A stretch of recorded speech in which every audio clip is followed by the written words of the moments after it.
Kilo कितना litre है sir? 500 litre है सर।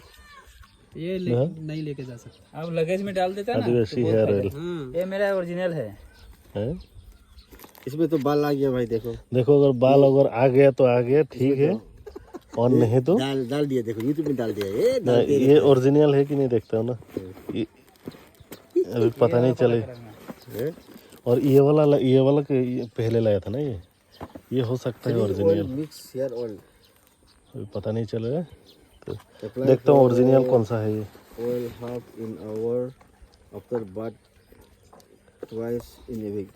हफ्ता में 2 बार लगाने के लिए बोल रहा है। डैंड्रफ हेयर फॉल हफ्ता में 2 बार? हाँ, डेली लगा दूंगा मैं। क्या हफ्ता में 1 बार है? डेली लगा दूंगा। डेली लगाना है, बाल उठाना है? नहीं उठने से भी डेली लगा, पूरा सूख जाने तो। ऐसे जैसे इतना लंबा बाल लगा रखा है, ऐसा होगा, मुश्किल है वो। देखता हूँ क्या होता है। 3 को एक बार में ये मिला के सेम ही तो है।